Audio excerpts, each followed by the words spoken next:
Hello, and welcome back to the Holistic Hatha Yoga podcast. I'm Kelsey, and I am your host as always. And today we are here to start talking about the chakras. I say start talking because this is probably going to be a multi episode situation by the time it's all said and done. But I feel like we've covered a lot as far as talking about like asana or the postures of yoga and meditation and what that is, and pranayama and what that is. Um, we've touched on Ayurveda as far as the doshas and your body type. But the missing piece that we haven't really talked about yet on this podcast is the chakra system. And this system is originated in India, uh, like 5,000 ish years ago. It's very hard to say exactly when because um, it was written at certain timelines. However, it's also said that all of this knowledge was passed down orally for, maybe up to thousands of years prior to it being written down. So this is very, very ancient knowledge that this region of people understood a very long time ago, prior to all of like the, you know, radiology and ultrasounds and x-rays and CT scans and things that we can do today to see visually the human body and how the systems work together. Um, the chakra system to me really is I'm also like I'm an you've to know me is to know that I'm also like an anatomy nerd. I really do love the human body and how all the little parts interplay with each other. Um, but this is really one of the things that I loved about learning about the chakras was like, um, because when I was in college, I did do like cadaver labs and things like that. And it was very interesting. It was so cool and neat to just see the insides of like a real body and stuff, and like what a heart really looks like, what intestines actually look like, what your lungs truly look like, what blood vessels look like just all of the things, what your lymph nodes and things look like, the inside of your chest cavity, your pelvic floor, like just all the things, so the muscles, what have you. So they didn't really obviously have that 5,000 years ago.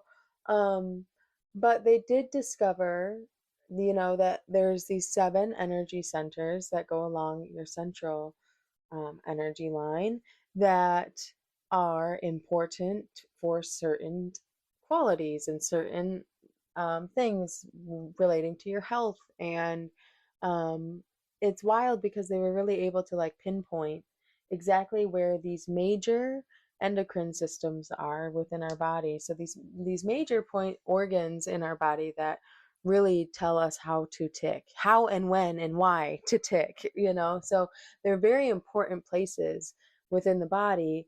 And if one is not working properly, eventually there will be a cog in the machine where like just something gets caught up and doesn't really work correctly because, this area is loose. Um, so I find that energy centers and chakras to be fascinating because it's not like a woo woo theory. It's more based on science and reality and what is. And that to me is just like, it's mind blowing, And so it's another reason why I just absolutely love yoga and wouldn't be able to really live my life without it because of like just all of these types of understandings. And so once you understand how the body works and how your energy centers work and how, disease happens and certain things, you can do a lot to deter, a lot of disease from even beginning.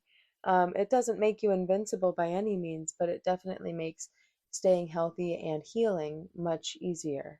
For instance, if you notice, you're out of alignment in one area, you can do things physically, you can do things with your diet, you can do things with just your daily meditation, you could do things with your sleep schedule to help bring that back into balance. Um, And so instead of letting it go further astray and then other places getting out of balance as well. So basically, in a nutshell, throughout within our body, we have basically along the spinal column is like the major point of our energy center and where energy travels. Which, if you look at our nervous system, our spinal cord is extremely important and connects to our brain and our brain stem, and that's where all of our nerves travel. Very sensitive pieces of tissue, that send electrical, truly, your nervous system is based on electrical energy, um, electrical messages to and from your body. So you have one area of your nervous system that has feelers, basically, let's call them, or your nerves going out that are sending messages to your muscles or to the organ or to whatever. And then you also have a whole different set, the other side of the highway of your nerves, that are connecting to these areas that are receiving information from this muscle and whatever, and delivering it back to the main energy center, aka the brain. And or they're kind of finding out that maybe a lot of that communication does just happen within the nerves themselves, and that it's kind of like an all conscious knowing. Imagine that. And so it's like, I don't know, man, life is fucking trippy is all I have to say about that, because it's, when we talk about this, the energy, truly, when we also talk about anatomy and physiology and science, we're saying the same things. We're saying, oh, well, it's your nervous system that moves all this energy through like electricity, this specific organ system, your nervous system, um, throughout your body, and like that's just how it goes and whatever, and we accept that as science. But like the second that we're like, oh, energy flows through your spinal cord, people are like, oh my god, you're woo woo. And it's like, Jesus Christ, like, pardon my whatever use of Christian profanity, I suppose. I'm not trying to offend, however, um it's quite funny to me, the synchronicities and the sameness of yoga and the chakras and things, and then also like real life anatomy and physiology and what is going down in hospitals and just medical facilities all around the world. So for one, I'll end my rant and we can start breaking into the chakras one by one. But for one, yes, so in uh yoga philosophy, or um the traditional philosophy of this, you have the center line, or if you will, of energy. Your energy main energy center is the shushma. I've already talked about this in previous episodes, but if you've not caught that, the shushma is basically just like the one. Think of it of just like a energy center, a tube, if you will, from the very base of your spine all the way to the crown of your head, and maybe extending a little beyond the crown of your head. Um, and then we have these other two energy centers, or not energy centers, energy pathways, channels that kind of intertwine themselves around this shushma. And we have the Ida and we have the Pingala.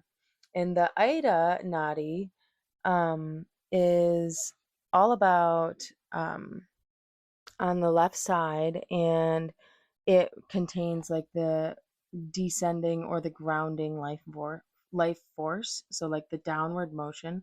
And then we have the other side, the Pingala, on the right, and it contains the ascending or the upward motion. And so we want to like aim both of these energy centers, like where they intersect, basically, is where then you would find each of the seven chakras up the spinal cord. And so we start at the base and we move up. And then and the top one is at the crown of the head. And so that is the chakras in a nutshell. Um, popular psychologists like Carl Jung really loved and studied the chakra system, and he spent a lot of his time translating these ancient yogic texts and things in from like Hindu into English so that we could, in German or whatever he spoke, to create this understanding and like just basically bringing in, yeah, these understandings of ancient civilization and utilizing them to our advantage in the real modern world, and not looking at it as woo woo and looking at it as true science. So, without further ado, we can break into the very first chakra, because, like I said before, really the idea is to, once you have your energy or your basically the energy moving through the channels in the correct flow, you will then activate and balance out that chakra. With that, and then, I'm sorry, with that being balanced, then you move up to the next chakra and unlock that, and you move up to the third and the fourth and the fifth and the sixth and the seventh. And it is said at the seventh, you then understand where we are in the universe. um, and so that is really all we're really aiming to do when we're practicing yoga and meditation, is really remembering the larger picture, keeping our own energy centers in balance and in check, and moving from a place of love. And so, yeah, without further ado, let's move on to chakra number one. So, this chakra is located at the very base of the spine or at the pelvic floor, and it is called the Mudladhara chakra. Um, it is also known as, maybe you've heard it maybe as the root chakra. Um, and it's the very first of the seven, as I had already said, and it connects with the element earth.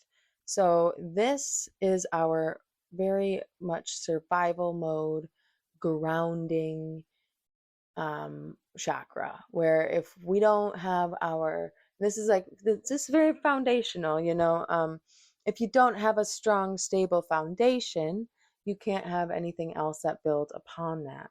And so the root chakra, the base chakra, the Mudladhara chakra is here for us to stabilize and center and connect with the earth in a very grounding and loving way. Um, the symbol for this chakra is a four-petaled lotus. Four is the number of stability or grounding. It also shows a square, which is again 4 points, showing us um, that element of earth and that groundedness. And it is the color red. Um, and so we might notice problems with this chakra if we're not feeling grounded, if we're feeling jittery, if we're being obsessive, if we're having any issues with sexuality or lust. And that can be in the plus or minus. Too much is too much, and too little is also too little. So finding that perfect balance.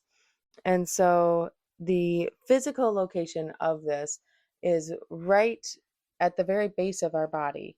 Um, so between basically like the anus and the genitals, and it's right that there's a like nerve bundle there, and that's where this resides. It The physiological systems that it rules over are our gonads or our sexual organs. So for males, this would be your testes. For women, this would be your ovaries. And that is where we are connecting with our root chakra.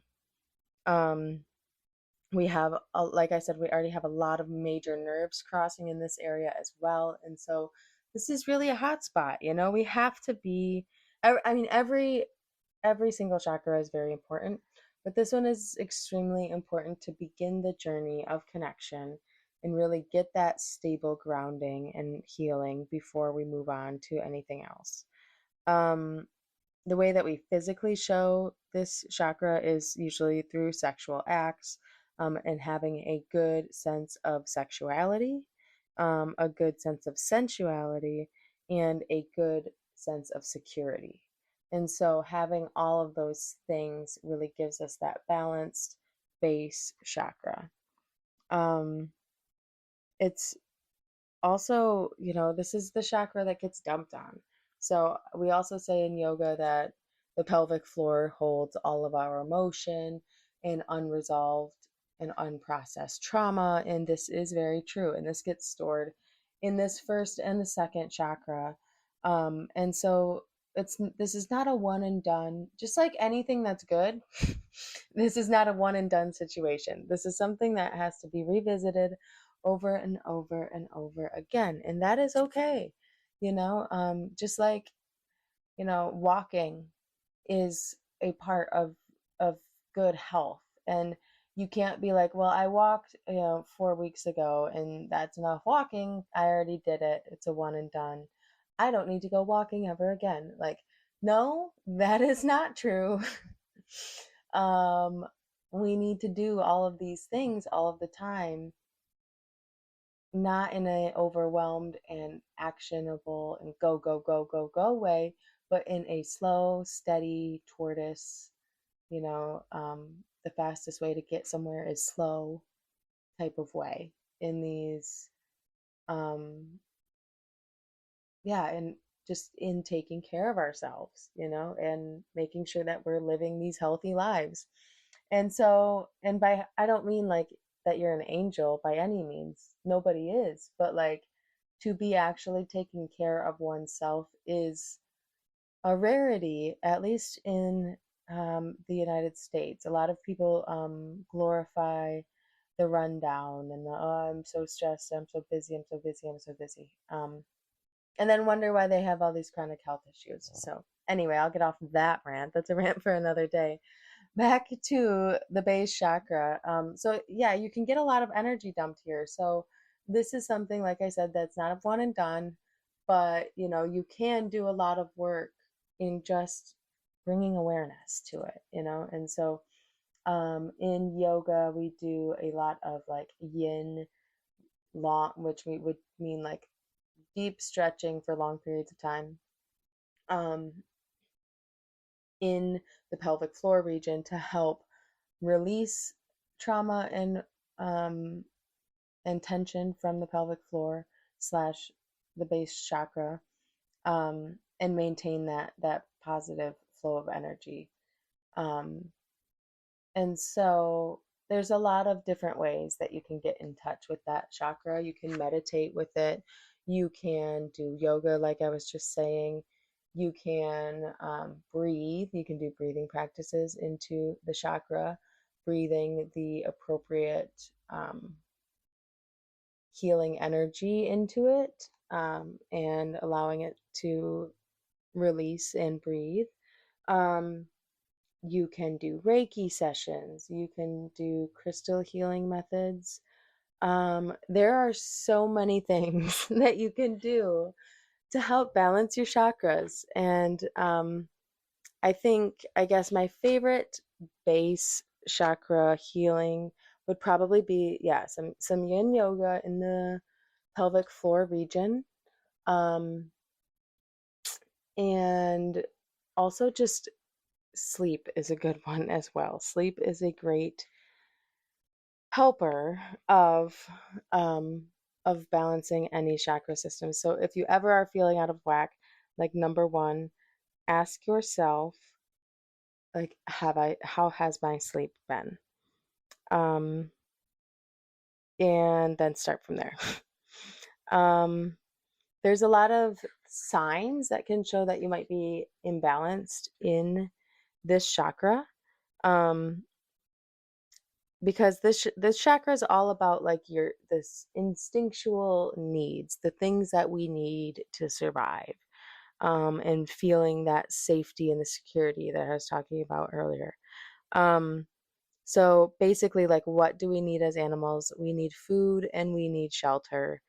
Um, and so, like, an imbalance of the root chakra would be like overeating, um, hoarding material items or money.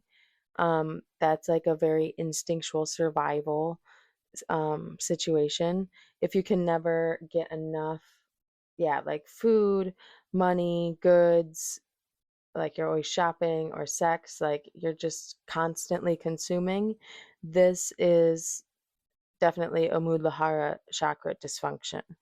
And we are really disconnected from the earth and our own sense of security. And so, if we're noticing these types of imbalances, it's then quite simple to bring our meditation back to ourselves and lead us back to our, our own primal power, our own sense of stability and sense of earth and groundedness within ourselves, um, and kind of bring ourselves back to earth. Yeah, in like a very true way of just grounding ourselves back, realizing that we don't need to really put ourselves in extreme conditions. We don't need to like be in this survival mode.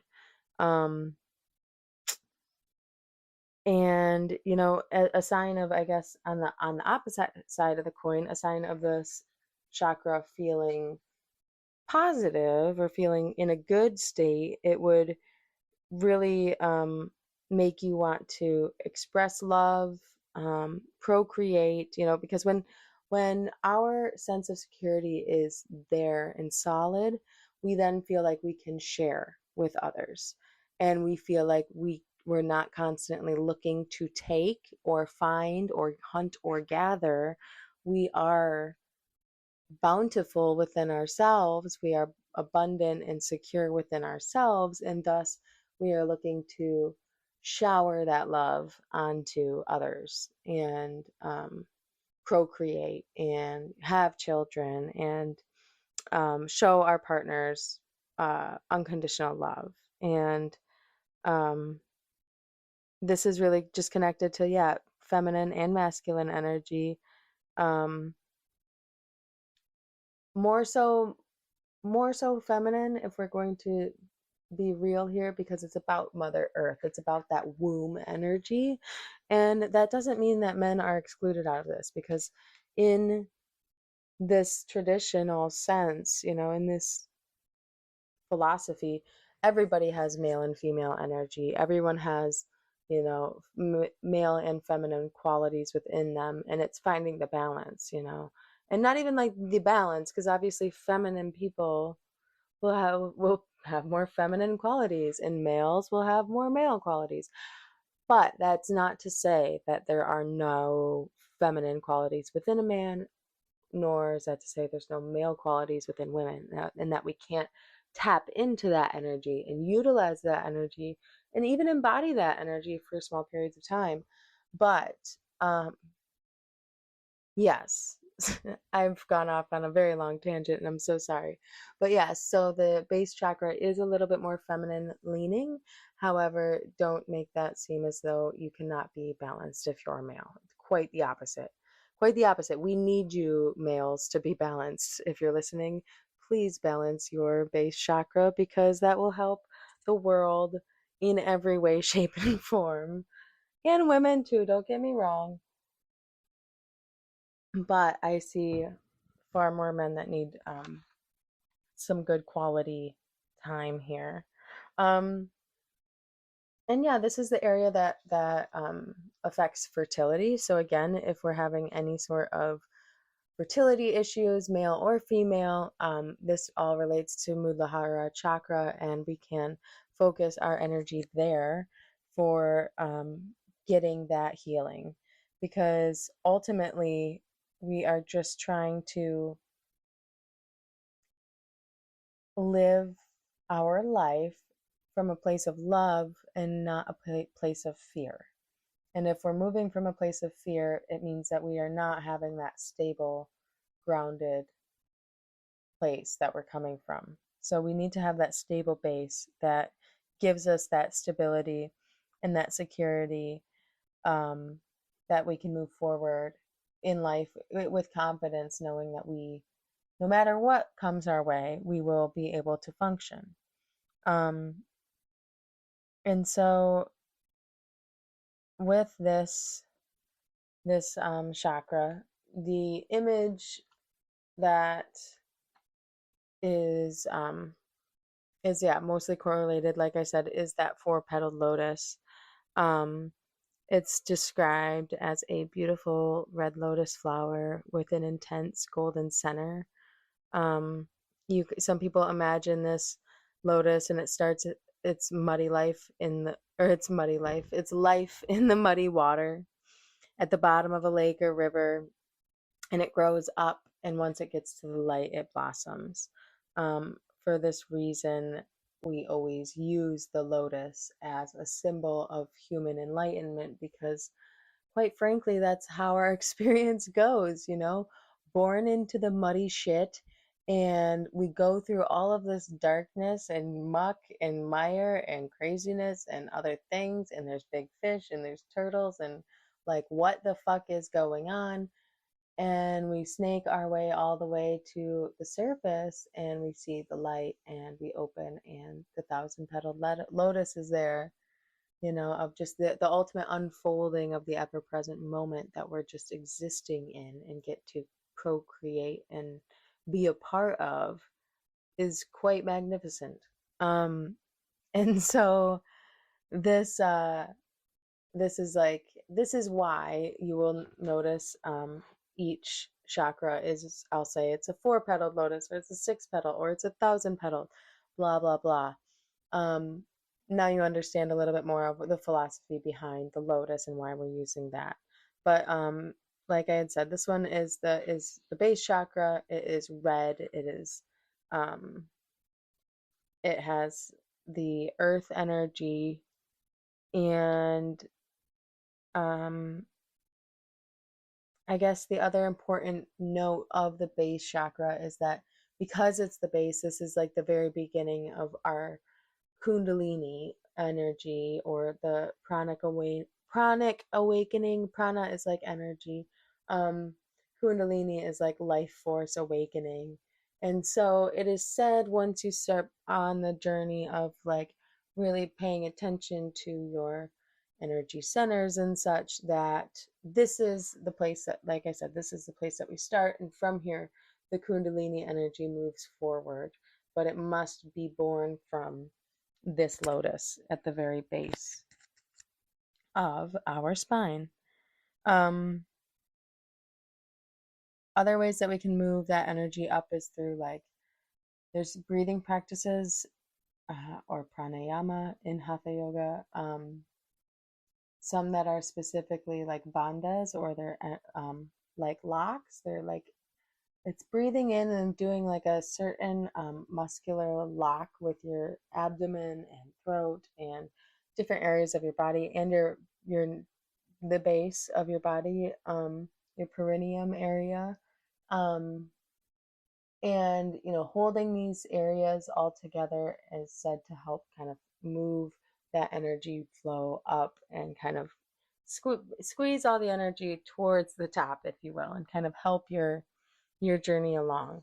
And so if that visual is helpful for you as well within your meditation, definitely feel free to take on that. And so with that, I mean, there's a million more things that I could probably tell you about um, this chakra. We could go on forever, but I don't want to I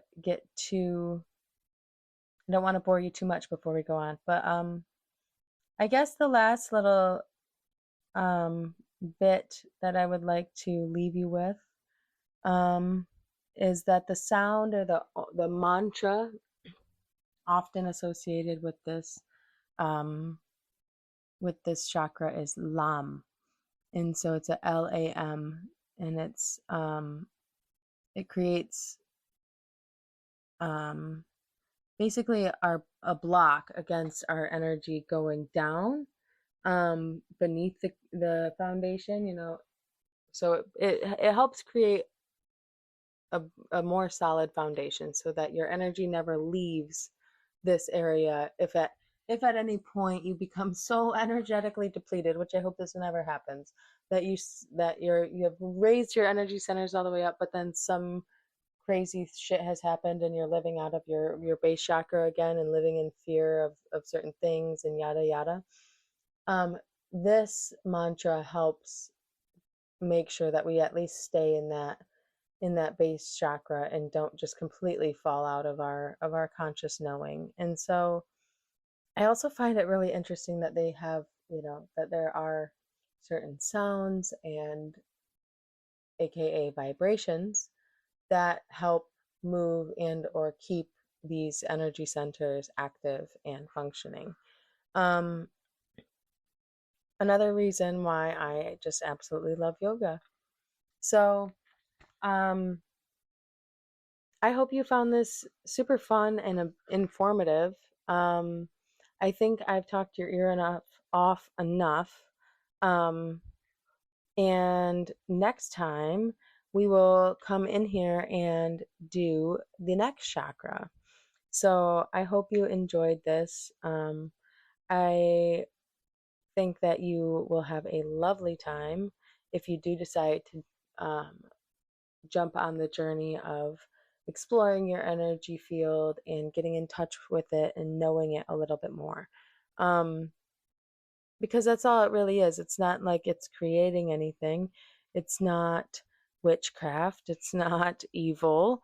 It is literally being aware of what already is and working with it. So to me, it's a no-brainer to be working with it. Why wouldn't you work it with it instead of against it? So to know is to be able to heal. This is why we do these things. um there's a lot of yoga poses you could do that help. You could do anything that's like a grounding pose, so like any balancing poses, eagle pose, tree pose. These are both good for the base chakra. um Trikonasana or triangle pose is also a great pose for this chakra because it really makes you align the spine and it makes you have a very strong foundation and pelvic floor. Um, and Warrior One is also another great pose for this, for strengthening the base chakra. It's a closed hip pose, meaning that your hips are not opening up; they are squared with each other, and they are focused on moving that energy in and up and strengthening the pelvic floor, as well as also lengthening, but more so in the strengthening. Um, so just to, if you're feeling a little bit out of balance and you're like, what do I do? I would say, yeah, any of those three poses and or seated meditation. Seated meditation is also the cure for everything. um, and I need to listen to myself also when I say that, because I have some things in my own space where I'm like, I just don't know. It's like, meditate with it and you'll fucking know. I promise. And so, yeah, so in between now and the next episode, get in touch with your base chakra. Um, Shoot me a message on Instagram if you have any questions on anything yoga, literally. My Instagram handle is at Holistic Hatha Yoga. Find me, follow me, message me. You could literally ask anything. Be like, what the fuck is Trikonasana pose triangle pose that you're talking about? Like, can you walk me through that? And I will literally send you a 2 to 5 minute video about what that pose is and how to do it, or literally anything I ever mention in these podcasts. If you're like, what the fuck is that? I want to know more. Truly take advantage of this free information that I'm giving everybody and just reach out, ask me about it, ask me further in depth, and I'll either send you a voice note explaining further, I'll send you a video if I have one already, or I'll just shoot you a very quick video, um, messy style, and show you what I'm talking about. So again, I'm always here to help along the yogic journey because it has saved my goddamn life, and I hope it can save yours too. Um, so with that, I guess I will leave you to have a lovely rest of your day, evening, night, what have you. And next week, we'll talk about the sacral chakra. So have a lovely evening, my friends, and or morning, what the fuck ever. Have a lovely day. Have a lovely time. Have a lovely moment. Have a lovely multiple present moments all leading into each other so that it turns into a lovely day. All right, I've spoken enough. Follow me on Instagram, Holistic Hatha Yoga. Ask me any questions via messages or comments if you would like. Um, and also check out the website if you want to know more as well. I've got blogs and things. You can find the Ayurvedic dosha worksheet there, and that is where you can find your specific dosha, and that can also help your healing journey. Um, what else do I have to tell you? I feel like I'm telling you a lot of things now. Um, there was one more thing. There was one more thing. Rate, review, and subscribe to this podcast if you haven't already. It helps me a lot. It helps me actually get found. And I don't have any reviews or ratings. So just hop on, help a girl out. Give me whatever you got, 5 stars, 10 stars, 8 stars, 3 stars, no stars, and a shitty review. I don't give a fuck, but give me the truth. Give me your honesty. And I will just send you love and gratitude. And I promise I'll do a little happy dance when I do see your review, rating, or subscribing. So, with that, again, bye, friends. I'll see you next week. Talk soon. My light sees yours, and in that, we're one. Peace.